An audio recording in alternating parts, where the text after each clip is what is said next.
नमस्कार, नवभारत समाचार के यूट्यूब प्लेटफॉर्म पर आपका स्वागत है। मैं हूं डॉक्टर नज़र अंसारी।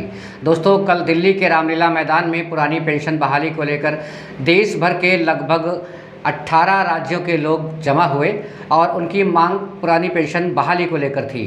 दिल्ली में इस कदर भीड़ इतिहास में शायद ही कभी देखी गई हो। रामलीला मैदान में देश भर से आए लोगों ने पुरानी पेंशन बहाली की मांग की।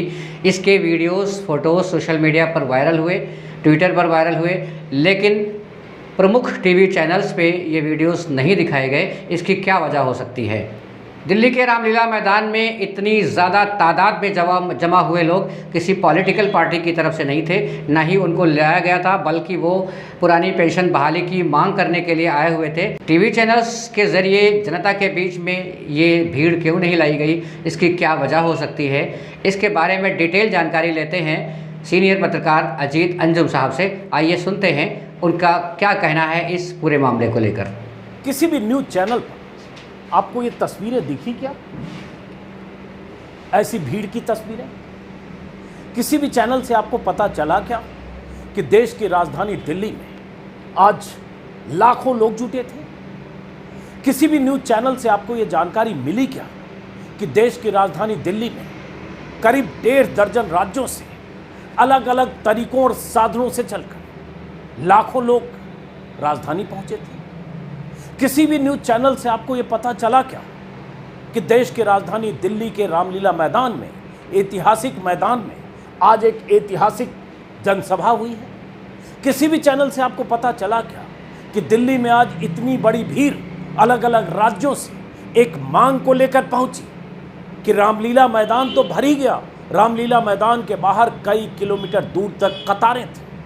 किसी भी चैनल से आपको पता चला क्या कि दिल्ली में, देश की राजधानी में, प्रधानमंत्री के आवास से चंद किलोमीटर दूर लाखों लोगों की भीड़ जब ये नारे लगा रही थी तो मुख्य धारा के चैनल के रिपोर्टर वहां मौजूद नहीं थे, ओवी वैन मौजूद नहीं था, लाइव टेलीकास्ट करने वाले साधन संसाधन मौजूद नहीं थे, इसलिए किसी चैनल पर यह तस्वीर आपको दिखी नहीं। क्या है, क्यों जुटे ऐसे लोग, ये आपको बताऊंगा इसी वीडियो में।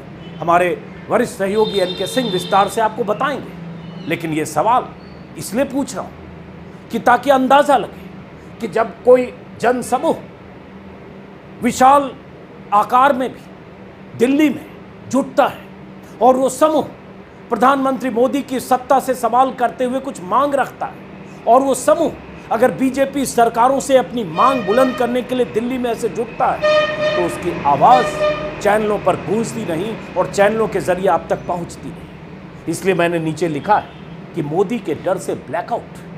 क्या यह मुमकिन है कि दिल्ली में लाखों लोग जुट जाएं, विशाल जनसभा हो और उसके बाद चैनल पर 2, 4, 3 मिनट के लिए भी वो खबर न दिखे तो क्यों न मान लें कि मोदी के डर से ये ब्लैकआउट है, क्योंकि ये जो लोग जुटे थे इनकी मांग मोदी और मोदी की सत्ता से है, बीजेपी की सरकार से। ये लोग ओपीएस की मांग को लेकर जुटे थे, ओल्ड पेंशन स्कीम, जो पेंशन स्कीम कांग्रेस शासित राज्यों में 4 राज्यों में लागू है और झारखंड में लागू है, बाकी बच गए बीजेपी शासित राज्य।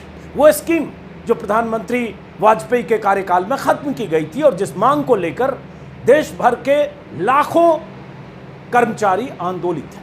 क्या नारे लगे, और फिर कहूंगा एनके सिंह विस्तार से इस पेंशन स्कीम के बारे में कुछ मिनट के बाद इस वीडियो में आप देखेंगे। मेरा मकसद तो ये बताना था कि चैनल कैसे ब्लैकआउट करते हैं अगर आप बड़े जन आंदोलन का किरदार बनकर दिल्ली पहुंचते हैं, लेकिन उस आंदोलन की मांग अगर मोदी की तरफ है तो वो उस आंदोलन की आवाज़ों को कैसे दबाया जाता है। अब ये तस्वीर देखिए और इस आवाज़ को सुनिए।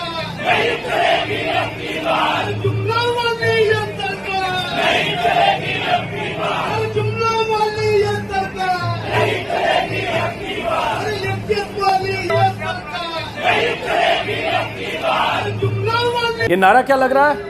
ये नारा लग रहा है जुमलों वाली ये सरकार नहीं चलेगी अब की बार। जुमले किसके? प्रधानमंत्री मोदी के। मांग किससे? प्रधानमंत्री मोदी और बीजेपी की सरकारों से। अब ये तस्वीर देखिए, इसलिए मैंने कहा ये ऐतिहासिक तस्वीरें। अब ये रामलीला मैदान खचाखच भरा हुआ है, वायरल वीडियो है ट्विटर के हवाले से। इतने सिर हैं कि यहाँ दूर दूर तक रामलीला मैदान में कोई पैर रखने की जगह नहीं और ये सब स्वतः स्फूर्त है।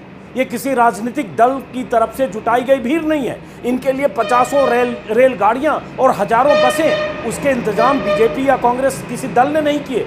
ये वो संगठन है, देश भर के संगठन, जो संगठन मांग कर रहे हैं ओपीएस, ओल्ड पेंशन स्कीम के लिए, और काफ़ी दिनों से तैयारी कर रहे थे। अब तस्वीरें देखते जाइए।